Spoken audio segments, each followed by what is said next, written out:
Look good, feel good, smell good. Welcome to the Sweatuationship Fragrance Edition. Let's do this.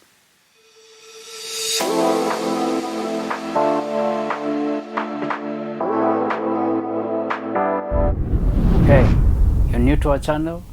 Click on the like button, subscribe, and share this link. Always wanted to do this review, and this is because I've been getting a few requests from people, especially fragrance fanatics. People are using fragrances, but it even got more interesting.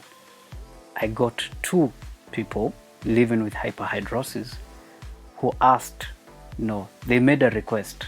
So they asked me, Martin, is there any way that you can assist when it comes to fragrances? What are some of the fragrances that some of us can use? And for a number of reasons. Maybe there are those with smelly sweat. There is that scent, or rather there is the smell of their sweat. Not too extreme. Si kitu ati inanuka, inarusha ile paka watu wana, they turn on the side. Ni kama umechapwa kofi na Will Smith. See your design, ni ile, they just want something to mask that odor. Each person, actually, sweat has an odor. Sweat has a smell. And we all know. And most of it can be intensified by the foods you eat, lack of proper hygiene, amongst other stuff. But if we are talking about sweat, in this case, we are talking about the sweat from the underarms. Axilla sweating from the axillary, the armpits. So there are guys who are looking for a fragrance that they can use on a daily basis. Ile anaenda ofisi, the office environment. So they are looking for something that is not overpowering. They are looking for a fragrance that lasts long and it smells good. Kama tumeelewana hapo. So they are looking for something that can help them. They can use, not really help, but something they can use on a weekly basis. So I thought about it.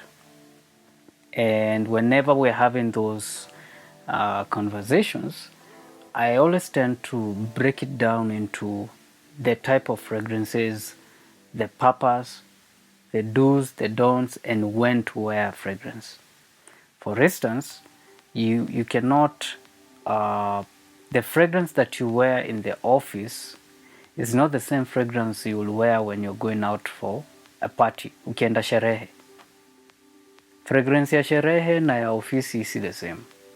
Fragrance ile, the one that you wear when you're visiting someone in the hospital, is not the same as the one you'll wear in the office or ama ya kwenda kwa party. Sababu ukienda hospitali, you need something that is more subtle.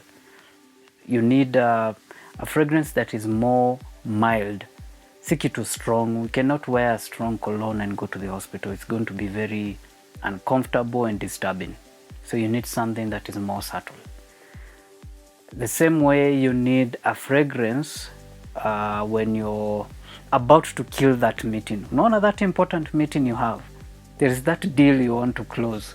So it's always good to wear something that leaves your presence. Ukitoka pale, they will always remember. Anytime they come across that fragrance, you'll be the first person in mind.